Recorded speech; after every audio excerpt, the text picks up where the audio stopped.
Hello student, आज हम लोग ऊंचाई दूरी का सेकंड क्लास करेंगे। इससे पहले के क्लास में हम लोग इसका बेसिक समझ गए थे, जैसे यूनियन कोण क्या होता है, अवनमन कोण क्या होता है। इसके बारे में इससे पहले के क्लास में हम लोग देख लिए थे। तो अब देखेंगे इसका क्वेश्चन क्या है कि किसी मीनार के आधार से गुजरने वाली सरल रेखा पर 4 मीटर और 9 मीटर की दूरियों पर स्थित क्रमशः दो बिंदु से मीनार के शीर्ष का यूनियन कोण एक दूसरे का पूरक कोण बनाता है। तो सबसे पहले इसका बताए थे कि इस क्वेश्चन को पढ़ने के बाद हमको फिगर ड्रॉ करना है। यदि इस क्वेश्चन में पढ़ के फिगर ड्रॉ कर लिए तो इसको सॉल्व करना बहुत ही आसान हो जाता है। तो इसका हम पहले फिगर ड्रॉ करेंगे। तो कहता है इसमें किसी मीनार के एक आधार से, तो जैसे मान लेते हैं ये एक मीनार हो गया, ये एक मीनार हो गया। मीनार के आधार से गुजरने वाली गुजरने वाली सरल रेखा पर 4 मीटर और 9 मीटर की दूरी पर दो बिंदु है। तो ये मेरा एक मीनार हो गया। इससे गुजरने वाली, इसके आधार से गुजरने वाली दो बिंदु, जैसे मान लेते हैं एक बिंदु मेरा यहाँ हो गया और एक बिंदु यहाँ हो गया।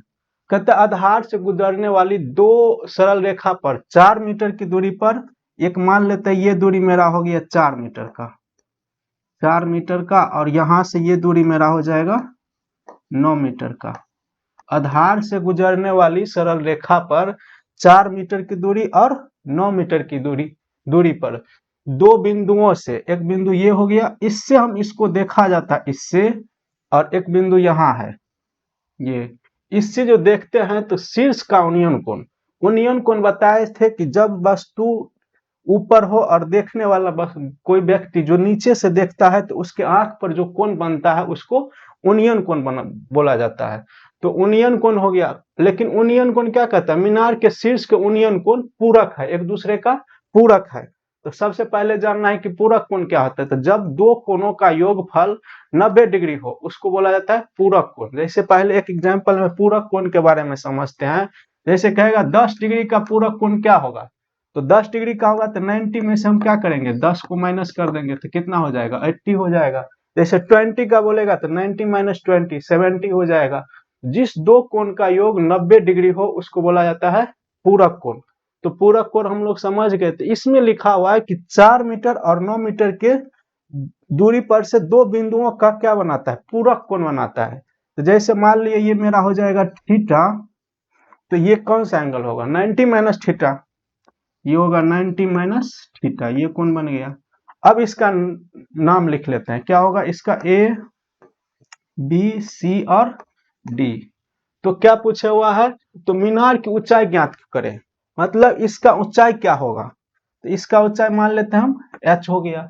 अब जिसको माने निकालना है उसको मान लिया h, तो यहाँ लिखेंगे हम, यहाँ लिखेंगे कि मीनार की ऊंचाई बराबर कितना h, लिखेंगे माना कि मीनार की ऊंचाई बराबर, मीनार की ऊंचाई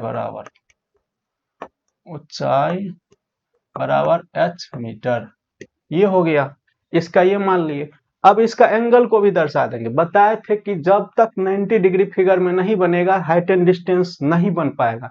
तो यहाँ हम लोग देख लिए कि ये कितना डिग्री हो गया, 90 डिग्री है। तो 90 डिग्री लिखेंगे। इसका 90 डिग्री कौन सा है, नाम लिखेंगे ए बी और सी लिखो या डी लिखो, दोनों ही कंडीशन में सही है ये। तो लिखेंगे, इसका नाम लिखेंगे हम A B C, A B और सी बराबर कितना डिग्री, 90 डिग्री।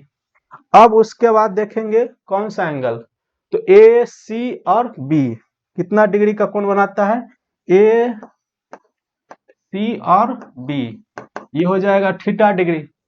तो ये ए डी और बी कितना डिग्री होगा, ए डी और बी, ये हो गया मेरा थीटा। और एक दूसरे का ये क्या है, पूरक कोण है। पूरक में बताए थे कि ये थीटा होगा तो ये हो जाएगा 90 माइनस थीटा। तो ये हो गया मेरा थीटा, तो ये हो जाएगा 90 माइनस थीटा, ये एंगल बना दिया। अब उसके बाद किस दो ट्रायंगल बनता है इसमें। सबसे पहले एक ट्रायंगल बनाता है ए बी और सी, और एक ट्रायंगल बनाता है ए बी और डी। तो दोनों के प्रयोग से हम इसको सॉल्व करेंगे। तो देखते हैं, सबसे पहले ट्रायंगल किस में लेंगे, ए बी और सी में। ट्रायंगल ए बी सी में, ट्रायंगल ए बी सी में किसका रिलेशन होगा, ये तो देखते हैं ये किसका रिलेशन होगा। तो यहां से हम देखते हैं, तो ये मेरा कौन सा सामने वाला होगा, तो ये होगा सामने वाला देखेंगे तो ये होगा लंब, और ये नीचे है ये हो गया आधार, और ये हो जाएगा कर्ण। तो यहां से देखते हैं तो लंब मेरा ये है, तो लंब और आधार किस में आएगा, टेन में आएगा। तो टेन का रिलेशन लेंगे हम, तो टेन थीटा बराबर क्या होगा, टेन, क्योंकि यहाँ एंगल क्या है, थीटा ही है, तो टेन थीटा बराबर होगा लंब, लंब क्या है एच, और आधार मेरा क्या है, आधार है बी से सी मतलब 4। ये हो गया, इसको मान लेंगे क्योंकि इसका टेन थीटा एंगल तो पता नहीं है, इसको मान लेंगे समीकरण फर्स्ट। इसी प्रकार अब इस ट्रायंगल में लेंगे ए बी और डी में, ए बी डी में लेंगे त्रिभुज किस में, ए बी और डी में, किसका रिलेशन होगा ये रिलेशन हो जाएगा मेरा ए बी डी में। यहां से आप देखेंगे तो यहाँ 90 माइनस थीटा है, तो ये कितना होगा, लंब हो गया, ये आधार, आधार कौन सा होगा, ये होगा बी से डी, क्योंकि ये त्रिभुज कौन सा बनाता है, ए बी और डी, तो ये हो जाएगा बी से डी होगा आधार यहाँ। तो यहाँ लिखेंगे टेन, टेन में कौन सा एंगल 90 माइनस थीटा, तो ये लिखेंगे हम 90 माइनस थीटा, 90 माइनस थीटा, और इसका लंब क्या होगा, लंब हो गया एच, और आधार होगा ये बी से डी, बी से डी का दूरी हो गया 9, तो इसमें लिखेंगे 1090 माइनस थीटा हो गया लंब, लंब हो जाएगा मेरा एच, और आधार हो जाएगा ये बी से डी, बी से डी मतलब 9 मीटर। अब बताए थे ये हो जाएगा 9 मीटर, 1090 माइनस थीटा हम लोग पर 1090 माइनस थीटा तो क्या होगा कॉट थीटा, जैसे साइन 90 माइनस थीटा क्या होता है कॉस थीटा, कॉस 90 माइनस तो साइन थीटा, इसी प्रकार 1090 माइनस थीटा तो ये हो जाता है कॉट थीटा, ये हो जाएगा कॉट थीटा बराबर एच बटे 9 मीटर, ये हो जाएगा सेकेंड। अब यहाँ पर तो एंगल को हमको हटाना है, तो ये टेन थीटा और कॉट थीटा एक दूसरे का उल्टा है, और हम लोग जानते हैं टेन और कॉट का दो उल्टा का हमेशा क्या होगा गुणनफल 1 होता है, तो 1 को और सेकेंड समीकरण पहला समीकरण और दूसरा समीकरण को यदि हम इनटू कर देंगे तो टेन और कॉट कितना हो जाएगा 1 हो जाएगा। तो इसको लिखेंगे यहाँ हम समीकरण एक, समीकरण एक गुना कर देंगे हम दो के साथ गुना कर देंगे, तो 10 को कॉट के साथ इनटू करेंगे, लेफ्ट वाला को लेफ्ट के साथ और राइट वाला को राइट के साथ, तो ये होगा 10 इंटू कॉट बराबर होगा ये h बटे 4 इंटू में होगा ये h बटे 9, 10 और कॉट एक दूसरे का उल्टा है तो ये हो जाएगा 1, और ये मेरा हो गया h को h से इंटू करेंगे ये होगा h स्क्वायर बाय 36, तो ये होगा h स्क्वायर बराबर 36, तो h बराबर कितना होगा रूट अंडर 36, इसका मतलब 6, लेकिन इसका वर्गमूल हम लोग जानते हैं प्लस में भी और माइनस में भी, लेकिन निगेटिव नहीं लेंगे, कारण कि हाइट जो भी होता है नहीं तो होगा जीरो, या तो जीरो से कुछ ना कुछ तो उसका हाइट होगा, इसीलिए निगेटिव नहीं होता है, तो जब भी हाइट लेंगे डिस्टेंस लेंगे ये सब हमको पॉजिटिव में ही लिया जाता है। तो इसका जो लिखेंगे मीनार का ऊंचाई,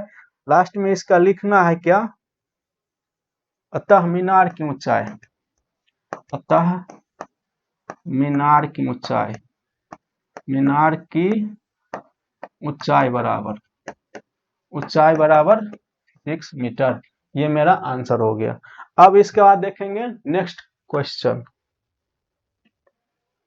अब सेकंड क्वेश्चन पढ़ते हैं, क्या है सेकंड क्वेश्चन, 7 मीटर ऊंचे एक भवन के शीर्ष से किसी मीनार के शीर्ष का उन्नयन कोण 60 डिग्री है, और मीनार के चरण का अवनति को ही बोला जाता है अवनमन कोण, अवनति को बोला जाता है अवनमन कोण, अवनति को बोलेंगे हम लोग अवनमन कोण, दोनों बात एक ही है, या तो अवनति कोण, दोनों नाम से इसको जाना जाता है, अवनति कोण या अवनमन कोण, दोनों एक ही बात है। तो कहता है कि 7 मीटर ऊंचे भवन के शीर्ष से किसी मीनार के शीर्ष का उन्नयन कोण 60 डिग्री और मीनार के चरण का अवनमन कोण 30 डिग्री है, तो मीनार की ऊंचाई ज्ञात करें। तो इसका पहले हम फिगर ड्रॉ करेंगे, इसका फिगर ड्रॉ करेंगे, क्या फिगर ड्रॉ करते हैं। सबसे पहले है 7 मीटर ऊंचे एक भवन है, मान लेते हैं कि ये मेरा भवन है, ये मेरा, कितना मीटर का है, तो 7 मीटर का है। इसका ऊंचाई भी दे दिया है 7 मीटर है ये। और कहता है कि भवन के शीर्ष से, इसके ऊपरी बिंदु से, शीर्ष और नीचे वाला होगा चरण, या उसको पाद बिंदु भी बोला जाता है। तो कहता है मीनार के शीर्ष से, भवन के शीर्ष से किसी मीनार के शीर्ष का उन्नयन कोण, जैसे मान लेते हैं इसका शीर्ष का उन्नयन कोण, उन्नयन कोण कितना डिग्री है, तो कहता है 60 डिग्री है। मान लेते हैं ये 60 डिग्री बनाएगा, तो ये लाइन होगा 60 डिग्री का, ये हो गया 60 डिग्री। और कहता है मीनार के चरण का अवनति कोण, अवनति कोण मतलब उन्नयन कोण, अवनति कोण, अवनमन कोण। अवनमन कोण तो ये देखने वाला ये ऊपर है और यहाँ पर है जिसको देखा जाता है, ये चरण इसका है, इस पर ये बनाता है कितना डिग्री का कोण, तो ये बनाता है मेरा, ये मेरा बनाता है 30 डिग्री का। तो इसका अब नाम लिखेंगे, इसका होगा ए, ये हो गया बी, ये होगा सी और ये होगा डी। और ये कोण कितना डिग्री का होगा, 30 डिग्री का होगा। किस नियम से, तो ये कोण और ये कोण एकांतर कोण, यानी एकांतर कोण से ये दोनों क्या हो जाएगा, बराबर हो जाएगा। तो पूछता है मीनार की ऊंचाई क्या होगा, तो मीनार का ऊंचाई ये मान लेते हैं इसको h, ये इसको मान लिए हम h मीटर। अब इसको मान लेते हैं, इसको माना कि मीनार की ऊंचाई कितना, माना कि मीनार की ऊंचाई, मीनार की ऊंचाई बराबर h मीटर, ये मान लिए। इसका 90 डिग्री कौन सा बनाता है, तो ये मेरा हो जाएगा 90 डिग्री।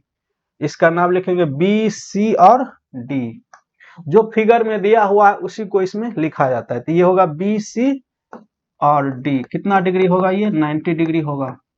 और ये 60 डिग्री का, 60 डिग्री का नाम क्या लिखेंगे यहाँ हम, तो ये लिखेंगे ए, डी और ई, ए, डी और ई, कितना डिग्री है ये, तो 60 डिग्री है। और इसके बाद ये कोण और ये कोण एकांतर के नियम से दोनों क्या हो गया, बराबर हो गया, यानी डी, ई और बी एंगल, ये जो है मेरा बराबर होगा किस कोण, इस कोण का, डी, बी, सी का, डी, बी और सी का 30 डिग्री। कारण लिखेंगे यहाँ एकांतर कोण, एकांतर कोण से, ये हो गया। अब यहां देखेंगे जो लंबाई मेरा सी से डी है वही लंबाई बी से ई है, इसको भी लिखेंगे कि जो लंबाई मेरा है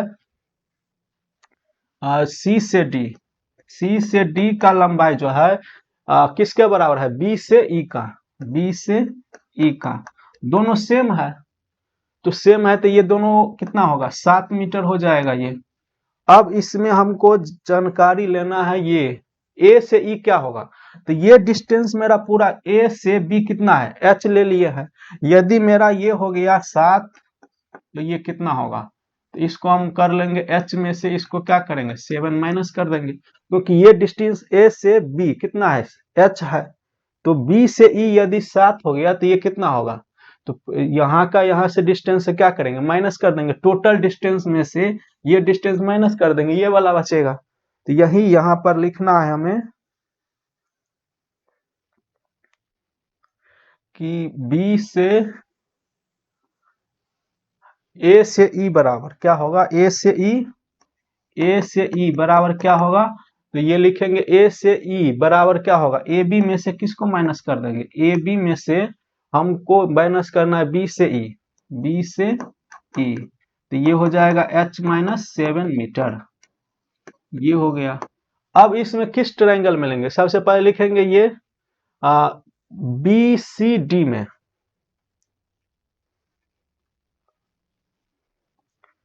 त्रिभुज किस में, तो बी सी और डी में, बी सी डी में किसका रिलेशन, तो यहां से देखना है 30 डिग्री से, जैसे यहां से हम देखेंगे तो ये सामने वाला हो गया लंब और ये होगा आधार।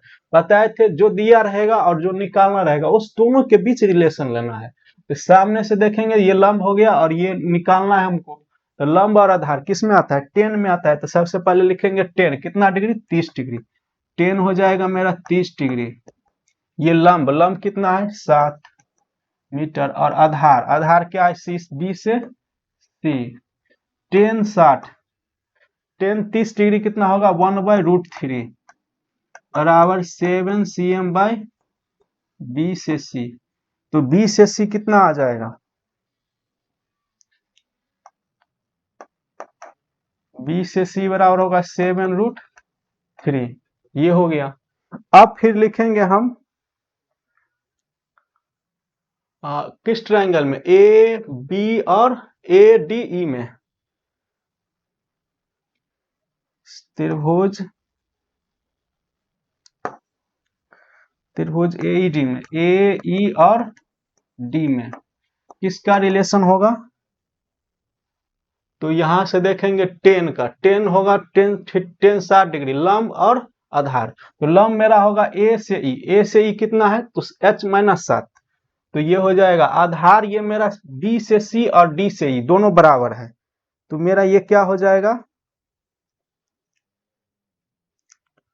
Ten 60 degree, ten 60 degree. तो लंब कितना हो गया, तो लंब हो जाएगा मेरा h-7 और आधार हो जाएगा सी से बी से सी और डी से ई दोनों बराबर है।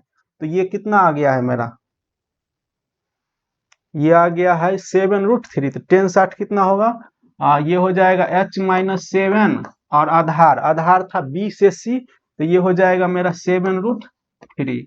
टेन 60 होता है √3 और ये होगा h-7/7√3।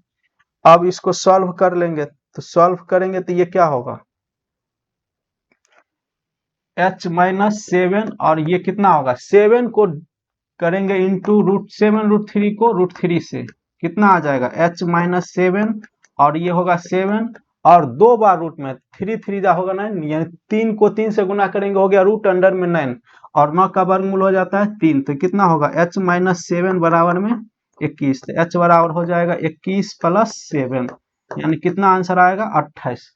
तो मीनार का मेरा ऊंचाई कितना आ गया 28 मीटर होगा आंसर इसका। तो यहाँ लिख लेंगे अतः मीनार की ऊंचाई बराबर, अतः मीनार की ऊंचाई बराबर 28 मीटर, ये इसका आंसर होगा। अब देखेंगे इसके बाद अगला क्वेश्चन क्या है। अगला क्वेश्चन है कि एक पतंग की डोरी 100 मीटर लंबी है, एक पतंग है जिसका डोरी का लंबाई 100 मीटर है। यदि डोरी एक सरल रेखा के रूप में हो एवं भूतल के साथ थीटा कोण पर इस प्रकार बनाती हो कि sin थीटा बराबर 8/15 है, तो भूतल से पतंग की ऊंचाई। तो जैसे इसका फिगर बनाते हैं क्या होगा, तो जैसे मान लेते हैं कि यहाँ पर एक पतंग उड़ रही है, ये भूतल के साथ ये मान लेते हैं ये पतंग उड़ रही है, यहाँ पर ये हो गया इसका पतंग है, ये मान लेते हैं ये पतंग है और ये पतंग है कहता है कितना इस डोरी का लंबाई दिया हुआ है कितना, तो लिखा हुआ है कि एक पतंग की डोरी का लंबाई कितना है ये 100 मीटर है, ये 100 मीटर है। और यदि डोरी एक सरल रेखा में हो, ये पूरा तना हुआ एक सरल रेखा की तरह है ये के रूप में हो एवं भूतल के साथ ये कितना डिग्री का कोण बनाता है थीटा डिग्री का कोण बनाता है, इस प्रकार से बनाता है कि साइन थीटा, यहाँ कह दिया इस प्रकार से ये बनाया हुआ है कि साइन थीटा बराबर मेरा आ जाता है 8/15, ये आ जाता है। तो भूतल से पतंग की ऊंचाई यानी यहाँ इस तल से इसका ऊंचाई क्या होगा, तो मान लेंगे हम h मीटर है ये, तो इसका ऊंचाई कहता है निकालने के लिए। तो सबसे पहले मान लेंगे कि पतंग की ऊंचाई, माना कि पतंग की ऊंचाई बराबर, माना कि पतंग की ऊंचाई, पतंग की ऊंचाई बराबर h मीटर। और सबसे पहले इस फिगर का नॉर्मनिंग कर लेंगे, नाम लिखेंगे, इसका होगा a, ये होगा b और ये होगा c। तो a से c कितना मीटर का है 100 मीटर का है ये, और 90 डिग्री का क्या है ए बी सी कितना डिग्री बनाता है ए बी सी मेरा हो गया 90 डिग्री, और ये होगा ए सी बी कितना डिग्री होगा ये थीटा डिग्री होगा। तो सबसे पहले इसमें रिलेशन लेंगे, बताए थे कि जहां से देखेंगे और सामने वाला ये लंब हो जाता है, तो ये हो गया लंब और सबसे बड़ा वाला कर्ण होगा। तो किस में रिलेशन आएगा, तो निकालना है, ये हो गया साइन, लंब और कर्ण किस में आएगा, साइन में आएगा। तो यहां से देखेंगे सामने वाला हो गया लंब और ये हो गया सबसे बड़ा भुजा तो होगा कर्ण, तो किस में आएगा रिलेशन, तो लिखेंगे समकोण त्रिभुज, त्रिभुज ए बी सी में किसका रिलेशन आएगा, साइन का। साइन थीटा बराबर आ जाएगा लंब, लंब कितना है एच, और कर्ण, कर्ण क्या है 100, और मेरे पास साइन थीटा का वैल्यू दिया हुआ है यहाँ। कहता है इस प्रकार से ये एंगल बनाया हुआ है कि साइन थीटा बराबर होगा 8/15। तो ये साइन थीटा का वैल्यू दे दिया है कितना, 15/8। साइन थीटा का वैल्यू दिया हुआ है 8/15 यानी 8/15।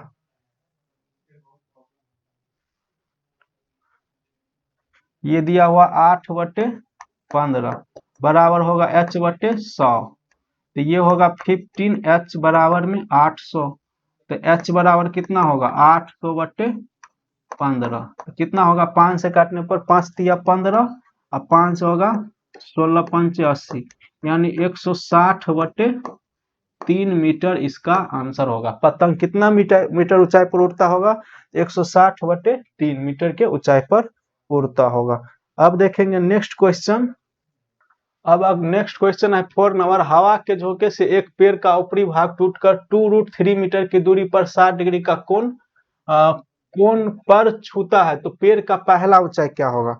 तो देखेंगे, मान लेते हैं एक पेड़ है, ये जैसे ये पेड़ है और कहता है इसका ऊपरी भाग इस प्रकार से ऊपरी भाग टूट करके 2√3 मीटर की दूरी पर, जैसे मान लेते ये पेड़ है, ये इसका ऊपरी भाग टूट करके इस प्रकार से टूटा हुआ है, इसका शीर्ष जो है इसको छू दिया है नीचे जमीन सतह पर। तो इस प्रकार से छुआ हुआ है, जैसे मान लेते हैं ये यहाँ से टूट करके ऊपरी भाग, यहाँ से इसका टूट करके ये थोड़ा और बड़ा होगा, इसको टूट करके ये ऊपरी भाग इसको टूट करके ऐसे छू दिया है। ये जैसे मान लेते ये यहाँ पर कहते छू दिया है, कहता इस प्रकार से कितना मीटर की दूरी पर, पेड़ का ऊपरी भाग का टूट कर 2√3 मीटर की दूरी पर, यानी 2√3 मीटर की दूरी पर 60 डिग्री का कोण बनाता है। ये 60 डिग्री का कोण बनाता है पर छूता है, तो पेड़ का पहली ऊंचाई यानी वास्तविक ऊंचाई क्या होगा, वास्तविक ऊंचाई क्या होगा पेड़ का, ये तो पहले से है ही, और ये मान लेते हैं y, तो इसी को हम इसे खड़ा कर देंगे तो ये क्या होगा, पेड़ का पहला ऊंचाई हो जाएगा। तो इसमें नाम लिखेंगे इसका A, B और C। तो सबसे पहले इसका लिखेंगे हम, मान लेंगे A से B दूरी कितना मान लिए, लिखेंगे माना कि A से B बराबर x मीटर और A से C बराबर y मीटर और B से C बराबर क्या है 2√3 मीटर। 90 डिग्री का कोण कौन सा बनाता है, A, B और C, A, B और C हो जाएगा 90 डिग्री, और ये होगा A, C और B, A, C, B बराबर 60 डिग्री। तो यहां से हमको इस x का भी मान निकालना है और y का, यही दोनों को खड़ा करके यदि इसको हम यदि ऐसे सीधा कर दिए तो क्या होगा, जुट जाएगा, और दोनों को इसको जोड़ देंगे तो पेड़ का पहला ऊंचाई आ जाएगा। तो सबसे पहले रिलेशन लेना है, यहाँ से जैसे मान के चलिए यहाँ से देखेंगे तो लंब और आधार किस में आएगा, तो लंब और आधार किस में आएगा 10 में आएगा। तो लिखेंगे त्रिभुज किस में, ए बी सी में, ABC में किसका रिलेशन, तो लंब और आधार किस में आएगा 10 में आएगा। तो 10 डिग्री, 10 डिग्री ये होगा लंब, लंब हो जाएगा x और आधार हो गया 2√3 और 10 कितना होता है √3 बराबर x/2√3। तो x बराबर कितना होगा 2 3 जा 6 मीटर आ गया, ये कितना आ गया 6 मीटर। अब यहाँ से देखना है हमको, यहाँ से देखेंगे तो ये हो गया लंब और कर्ण। अब लंब कर्ण में रिलेशन लेना है, या तो हम आधार और कर्ण में भी ले सकते हैं। तो आधार और कर्ण में यदि लेंगे तो क्या आएगा, आधार और कर्ण किस में आता है कॉस में। तो यहाँ लिखेंगे हम cos 60 डिग्री। आधार मेरा क्या था, आधार था ये 2√3 और कर्ण हो गया y, तो ये हो जाएगा आधार बटे कर्ण, आधार हो गया 2√3 और कर्ण हो गया y। अब cos 60 कितना होगा, तो ये हो जाएगा 1/2 और बराबर 2√3/y, तो y बराबर हो जाएगा 4√3। तो लिखेंगे पेड़ का पहला ऊंचाई, क्वेश्चन क्या था कि पेड़ का वास्तविक ऊंचाई या पहला ऊंचाई, तो क्या होगा, ये x और y को दोनों को ऐड करना होगा, तो लिखेंगे पेड़ का पहली ऊंचाई, पेड़ की पहली ऊंचाई बराबर, तो ये होगा x प्लस वाई, x कितना था 6 और y है मेरा 4√3।